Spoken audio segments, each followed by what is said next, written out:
Assalamu alaikum viewers and welcome back to my channel Study Law with Bushra.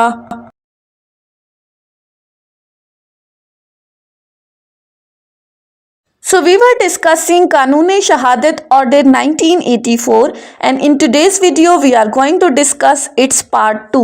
But before starting the discussion, I request you all to please subscribe to my channel and don't forget to press the bell icon for latest updates. Do share this video with your friends and don't forget to comment your feedback. So let's move towards the discussion. अपनी last video के अंदर हमने article 1 से article 69 तक detail में discuss किया था। हमने क्वेश्चंस डिस्कस किए कि विटनेस कौन हो सकता है, कॉम्पिटेंसी ऑफ द विटनेस, कितने विटनेसेस हो सकते हैं, किस चीज़ के मुतालिक गवाही दी जा सकती है, कौन कौन सी चीज़ें रेलेवेंट हैं, इन सारी चीज़ों को हमने डिटेल्स के साथ डिस्कस किया है। आज की इस वीडियो में हम अपने बाकी क्वेश्चंस को डिस्कस करेंगे कि गवाही कैसे दी जा सकती है। आप जो स्टेटमेंट जो एविडेंस कोर्ट में लेकर आ रहे हैं वो किस फॉर्म में दी जा सकती है।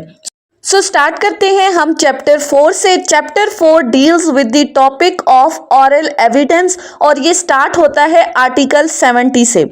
अब आर्टिकल 70 की तरफ आ जाएं तो आर्टिकल 70 कहता है proof of the facts by oral evidence. अब इसमें सिंपल कहा गया है कि एविडेंस हमारे पास दो तरह की होती हैं, ऑरल एविडेंस और डॉक्यूमेंट्री एविडेंस। ऑरल एविडेंस कौन सा होता है कि जब आप एक स्टेटमेंट की फॉर्म में अपना एविडेंस कोर्ट में पेश करते हैं, अपना बयान रिकॉर्ड करवाते हैं, तो उसको हम कहते हैं ऑरल एविडेंस।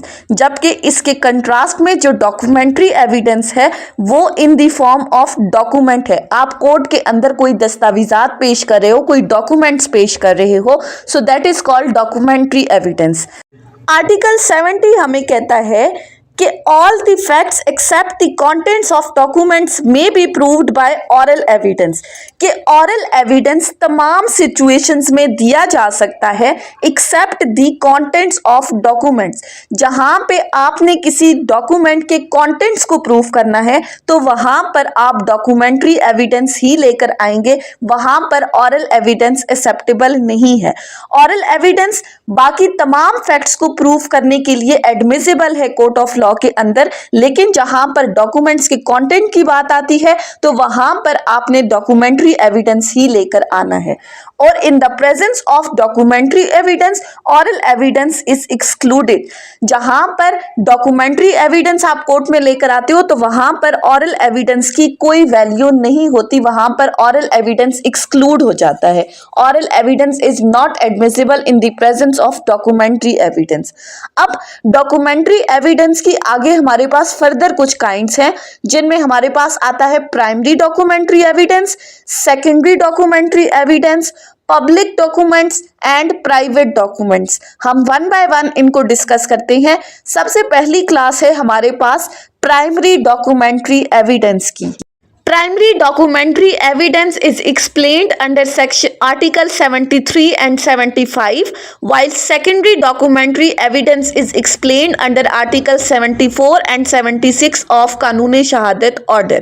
अब सबसे पहले हम देख लेते हैं कि प्राइमरी डॉक्यूमेंट्री एविडेंस क्या है।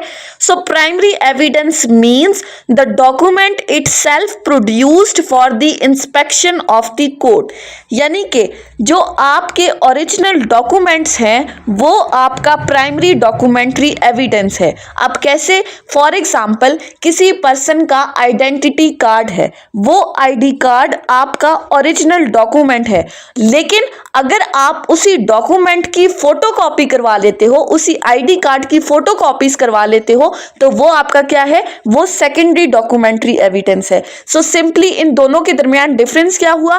प्राइमरी ओरिजिनल चीज है और सेकेंडरी उस ओरिजिनल की फोटोकॉपी है। फिर प्राइमरी एविडेंस को मजीद एक्सप्लेन करते हुए कहा है कि when a document is executed in several parts, each part is a primary evidence, कि जहां पर कोई डॉक्यूमेंट सेवरल पार्ट्स में एग्जीक्यूट किया गया है। लेट्स सपोज कि आपने कोई एग्रीमेंट किया है और आपका वो एग्रीमेंट जो है वो डिफरेंट डॉक्यूमेंट्स पर मुश्तमिल है, एक से ज्यादा डॉक्यूमेंट्स पर मुश्तमिल है, तो हर एग्रीमेंट का वो डॉक्यूमेंट जो है वो आपका प्राइमरी एविडेंस है। फिर फर्दर कहा है when the document is executed in counter part, each counter part is a primary evidence. For example, अगर आप किसी पर्सन के साथ कोई कॉन्ट्रैक्ट करते हो और आप एक लेटर के थ्रू उसे अपनी ऑफर भेजते हो, जब उसे ये ऑफर रिसीव हुई तो उसने एक इन रिटर्न आपको एक लेटर भेजा जिसके अंदर वो अपनी एक्सेप्टेंस को शो कर रहा है। तो ये जो दोनों लेटर्स हैं ये काउंटर पार्ट्स हैं एक ही कॉन्ट्रैक्ट के, सो हर काउंटर पार्ट जो है वो आपका प्राइमरी एविडेंस है।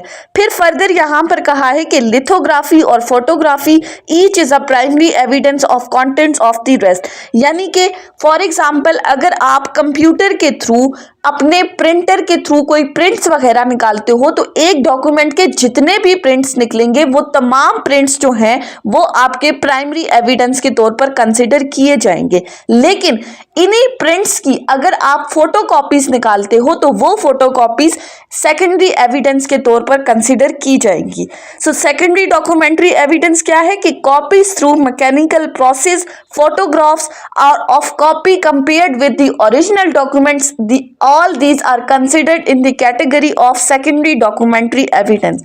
So simple difference क्या है? Primary documentary evidence is the original document while secondary documentary evidence is the photocopy of original one. अब हम देखते हैं कि पब्लिक डॉक्यूमेंट्स और प्राइवेट डॉक्यूमेंट्स के दरमियान क्या डिफरेंस है और ये कौन कौन से डॉक्यूमेंट्स हैं। अब एक बात आपने याद रखनी है कि जहां पर आप किसी डॉक्यूमेंट को प्राइमरी एविडेंस के थ्रू प्रूफ कर सकते हो तो वहां पर जो सेकेंडरी एविडेंस है, जो फोटोकॉपीज है, वो एडमिसिबल नहीं होंगी, यानी कि ओरिजिनल की प्रेजेंस में फोटोकॉपी को कंसिडर नहीं किया जाएगा। लेकिन आर्टिकल 76 हमें कुछ ऐसी सिचुएशंस बताता है कि जहां पर डॉक्यूमेंट से रिलेटेड सेकेंडरी एविडेंस भी एडमिसिबल है कोर्ट ऑफ लॉ के अंदर। अब वो कौन कौन सी सिचुएशंस है?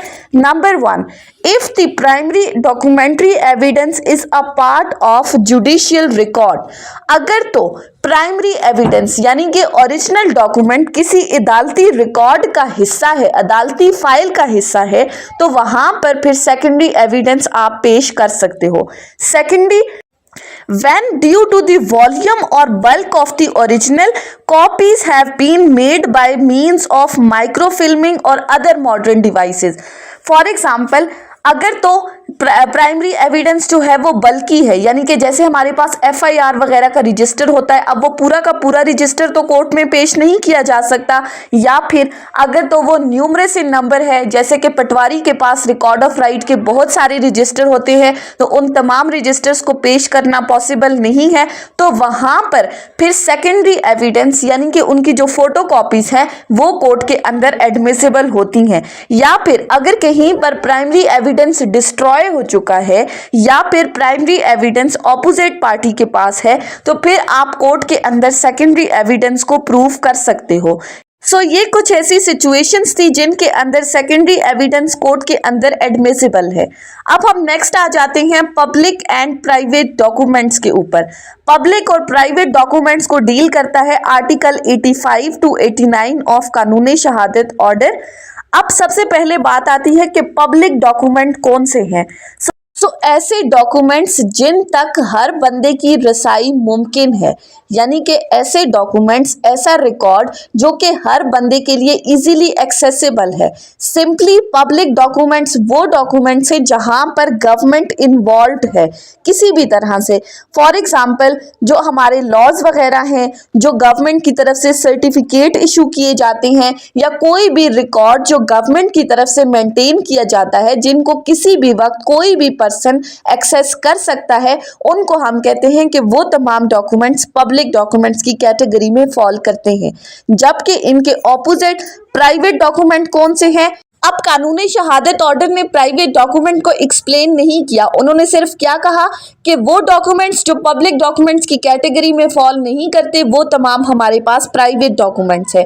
अब पब्लिक डॉक्यूमेंट के अंदर अगर आप देखें निकाहनामा, जब तक वो निकाहनामा एक पर्सन के पास होता है वो उसका क्या होता है, वो प्राइवेट डॉक्यूमेंट होता है। लेकिन जैसे ही उस डॉक्यूमेंट को आप रजिस्टर करवा लेते हो, वो पब्लिक रिकॉर्ड का हिस्सा बन जाता है, तो फिर वो डॉक्यूमेंट आपका प्राइवेट नहीं रहता बल्कि वो पब्लिक डॉक्यूमेंट बन जाता है। अब प्राइवेट डॉक्यूमेंट कौन कौन से हैं? कोई भी ऐसे डॉक्यूमेंट जो किसी पर्सन ने या ग्रुप ऑफ पर्सन ने अपनी इंडिविजुअल या कलेक्टिव कैपेसिटी में बनाए हैं, वो डॉक्यूमेंट हमारे पास प्राइवेट डॉक्यूमेंट है। For example contract of sale, lease, mortgage, deeds, power of attorneys etcetera. अब उसके बाद आ जाते हैं हम अपने नेक्स्ट टॉपिक के ऊपर, जो कि बात करता है प्रिजम्पशन ऑफ डॉक्यूमेंट्स की। अब ये प्रिजम्पशन ऑफ डॉक्यूमेंट्स को कौन सा सेक्शन आर्टिकल एक्सप्लेन करता है? आर्टिकल 90 से आर्टिकल 101 प्रिजम्पशन को एक्सप्लेन करते हैं।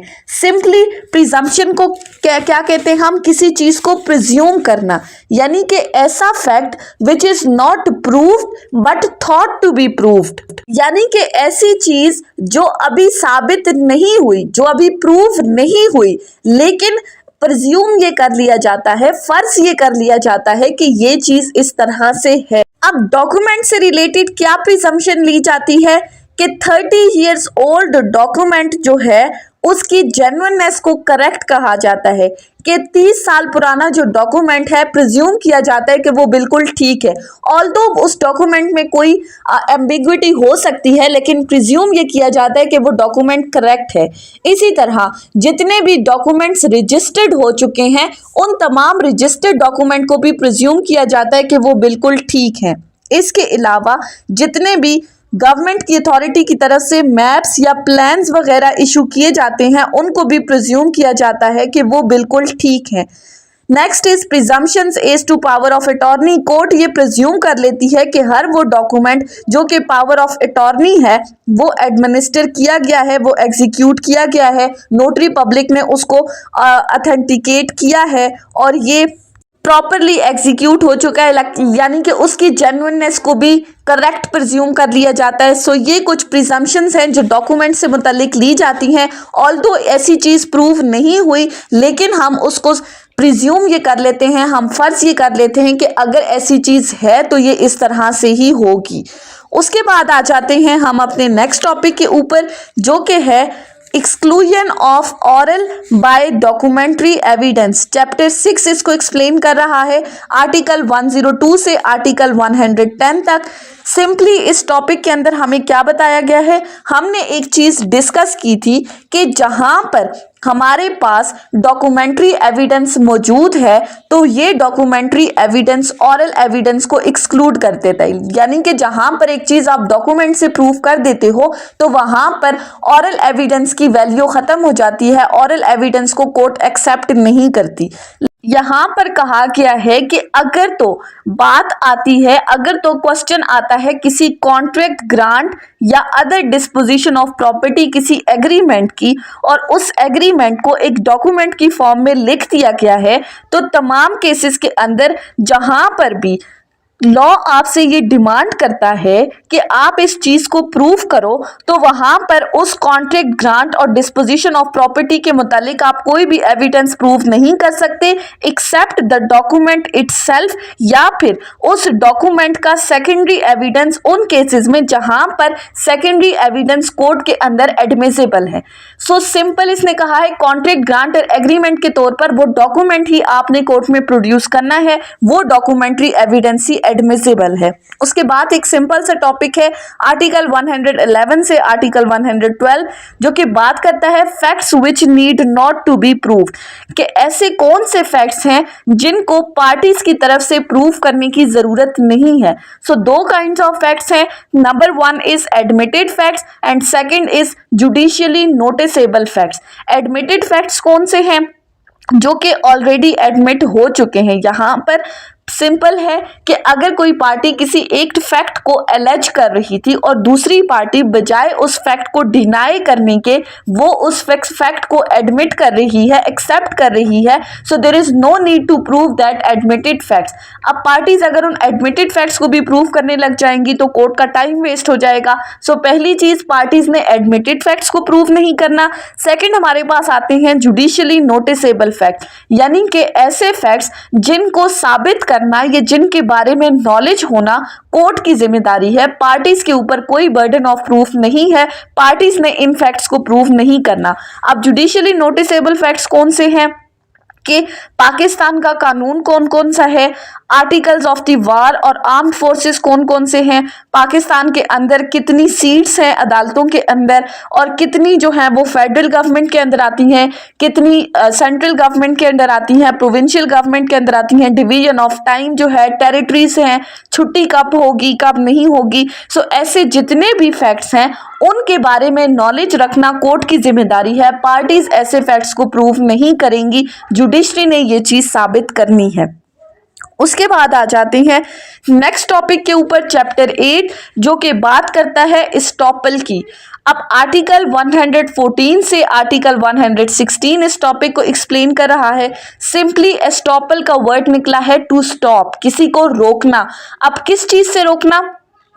ये कहा जाता है कि सिविल केसेस में जहां पर कोई पर्सन अपने किसी एक्ट या ओमिशन से या फिर कोई भी पर्सन कोई ऐसी स्टेटमेंट देता है और उसकी उस स्टेटमेंट देने के बाद कोई दूसरा बंदा उस पर एक्ट अपॉन करता है, यानी कि उसकी स्टेटमेंट सुनने के बाद कोई एक्ट करता है, तो फिर बाद में ये पहला बंदा अपनी उस स्टेटमेंट से डिनाई नहीं कर सकता। आप उस पर्सन को स्टॉप कर देते हैं, उस पर स्टॉपर लग जाता है कि जो बात उसने पहले कही है अब वो उस बात से मुकर नहीं सकता। अब इसको हम समझते हैं एक एग्जाम्पल के थ्रू, जिससे हमें इजीली समझ में आ जाएगा। फॉर एग्जाम्पल हमारे पास दो पार्टीज हैं, ए और बी। ए एक बंदा है जो कि कहता है कि फलां प्लॉट मैंने खरीद लिया है, और बी सी डी बहुत सारे बंदे हैं जिनको आकर ये कहता है कि अगर कोई बंदा मुझसे मेरा ये प्लॉट खरीदना चाहता है तो मैं उसको बेचने के लिए तैयार हूँ। बी दूसरा बंदा सामने आया और उसने उसकी स्टेटमेंट पर यकीन करते हुए कहा कि मैं ये प्लॉट लेने के लिए विलिंग हूँ, मैं तुमसे तुम्हारा ये प्लॉट खरीदना चाहता हूँ, आप मेरे साथ कॉन्ट्रैक्ट कर लो। अब ए ने बी के साथ कॉन्ट्रैक्ट कर लिया, ऑल्दो ए उस वक्त उस प्लॉट का मालिक नहीं था। बाद में ई पर्सन से ए ने वो प्लॉट खरीदा, उसके साथ कॉन्ट्रैक्ट किया, और कितने पैसों में उसने खरीदा? लेट्स सपोज कि उसने ई से प्लॉट परचेज किया है 12 करोड़ में।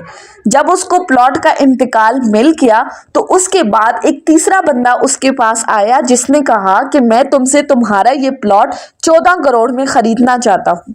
अब ए को तो फायदा हो रहा था, तो ए ने एफ को कहा कि ठीक है मैं तुम्हें अपना प्लॉट बेच दूंगा। तो जब बी को इस सौदे के बारे में पता चला तो उसने आकर ए को कहा कि तुमने मेरे साथ कॉन्ट्रैक्ट किया था, तुमने मेरे साथ इस प्लॉट का सौदा कर लिया है, अब तुम अपनी बात से पीछे नहीं हट सकते। सो यहाँ पर बी ने क्या कर दिया? ए के ऊपर स्टॉपर लगा दिया। अब आप कोर्ट के थ्रू अपने इस कॉन्ट्रैक्ट की स्पेसिफिक परफॉर्मेंस करवाएंगे। सो स्टॉपर में एक पर्सन ने एक स्टेटमेंट कह दी, दूसरे पर्सन ने उस पर एक्ट अपॉन कर लिया, तो पहला बंदा अपनी स्टेटमेंट से नहीं हट सकता। उसके बाद आ जाते हैं हम नेक्स्ट टॉपिक के ऊपर, जो कि है बर्डन ऑफ प्रूफ का, जो कि स्टार्ट होता है आर्टिकल 117 से आर्टिकल 128 तक। अभी तक तो हमने क्वेश्चंस देख लिए, विटनेस कौन होगा, विटनेस कितने होंगे, किस चीज के मुतालिक गवाही दी जाएगी, गवाही कैसे होगी। सो ये टॉपिक कहता है कि एविडेंस लेकर कौन आएगा, गवाही लाएगा कौन, हु विल प्रूव, रिस्पॉन्सिबिलिटी किसके ऊपर है, बर्डन किसके ऊपर है चीजों को साबित करने का। सो हमारे पास दो केसेस हैं, एक सिविल केस है और एक क्रिमिनल केस है, क्योंकि कानूनी शहादत ऑर्डर क्रिमिनल केसेस पर भी एप्लीकेबल है और सिविल केसेस पर भी। सो सिविल केसेस में हमारे पास दो पार्टीज होती हैं, प्लेंटिफ और डिफेंडेंट, जबकि इन कंट्रास्ट क्रिमिनल केस में भी हमारे पास दो पार्टीज होती हैं, प्रोसिक्यूटर और एक्यूज्ड। अब सिविल केसेस में गवाही लाने की जिम्मेदारी किसके ऊपर है? Generally the burden of proof is on the person who wants to the court to decide the case in his favour, जो चाहता है कि कोर्ट उसके हक में फैसला करे, तो बर्डन ऑफ प्रूफ उसी पर होगा। अब प्लेंटिफ कोर्ट के अंदर अपना सूट लेकर आया है तो वो यही चाहेगा कि अदालत उसके हक में फैसला करे। तो सिविल केसेस में जो बर्डन ऑफ प्रूफ है, रिस्पॉन्सिबिलिटी टू प्रूफ है, वो किसके ऊपर है? वो प्लेंटिफ के ऊपर है। जबकि क्रिमिनल केसेस की तरफ अगर हम आ जाएं तो क्रिमिनल केसेस में जो बंदा भी इल्जाम लगा रहा है रिस्पॉन्सिबिलिटी उसी के ऊपर है। अब प्रोसिक्यूशन कहती है कि फलां बंदा जो है वो एक्यूज्ड है, वो इस केस का मुल्जिम है। अब उसने इस पर्सन को मुजरिम साबित करना है तो रिस्पॉन्सिबिलिटी किस पर आ गई? प्रोसिक्यूशन के ऊपर आ गई। प्रोसिक्यूशन ने ये चीज प्रूफ करनी है, बर्डन ऑफ प्रूफ आ गया क्रिमिनल केसेस में प्रोसिक्यूशन के ऊपर, जबकि सिविल केसेस में प्लेंटिफ के ऊपर आ गया। अब एक बात आती है कि बर्डन ऑफ प्रूफ प्रोसिक्यूशन से एक्यूज्ड पर शिफ्ट कब होता है? तो शिफ्ट उन सूरत में होता है कि जब एक्यूज की तरफ से कोई प्ली ले ली जाती है। फॉर एग्जाम्पल, अब इल्जाम क्या है प्रोसिक्यूटर की तरफ से कि एक्यूज्ड ने बी का कत्ल किया है। अब पहले तो जिम्मेदारी थी प्रोसिक्यूटर के ऊपर कि वो इस चीज को प्रूव करे कि एक्यूज ने कत्ल किया है। अब अगर तो एक्यूज ये मौकफ ले लेता है, ये प्ली ले लेता है कि इसका कत्ल नहीं हुआ बल्कि इसका एक्सीडेंट हुआ है, तो बर्डन ऑफ प्रूफ शिफ्ट हो जाएगा प्रोसिक्यूशन से एक्यूज के ऊपर। क्योंकि पीपीसी क्या कहती है कि अगर कोई बंदा एक्सीडेंटली किसी को नुकसान पहुंचाता है तो उसको ऑफेंस कंसिडर नहीं किया जाता। सो जहां पर एक्यूज की तरफ से कोई प्ली ले ली जाती है, कोई मौकफ इख्तियार कर लिया जाता है, then he has to prove the case. तो बर्डन ऑफ प्रूफ फिर प्रोसिक्यूटर से शिफ्ट हो जाता है एक्यूज्ड के ऊपर। सो सिंपल आपने क्या याद रखना है, सिविल केसेस में जो बंदा चाहता है कि कोर्ट उसके हक में फैसला करे, बर्डन ऑफ प्रूफ उस पर है। क्रिमिनल केसेस में बर्डन ऑफ प्रूफ प्रोसिक्यूशन पर है जनरली, लेकिन एक्यूज की तरफ से अगर कोई प्ली ले ली जाती है, कोई मौकफ इख्तियार कर लिया जाता है, तो फिर हमारा बर्डन ऑफ प्रूफ शिफ्ट हो जाता है प्रोसिक्यूशन से एक्यूज की तरफ। लेकिन जनरल रूल आपको पता होना चाहिए। नेक्स्ट आ जाते हैं हम चैप्टर 10 के ऊपर, जो कि डील करता है एग्जामिनेशन ऑफ विटनेस के ऊपर, कि कोर्ट में जब एविडेंस लाया जाएगा तो विटनेस की गवाही किस तरह से रिकॉर्ड की जाएगी, क्या प्रोसीजर है एविडेंस रिकॉर्ड करने का। सो एग्जामिनेशन के हमारे पास 3 तरीके हैं कि एग्जामिनेशन ऑफ विटनेस किस किस तरह से होगी। Number 1 examination in chief, number 2 cross examination and number 3 re examination. अब हम 1 बाय 1 इनको डिस्कस करते हैं। सबसे पहला है एग्जामिनेशन इन चीफ, गवाह का पहला बयान।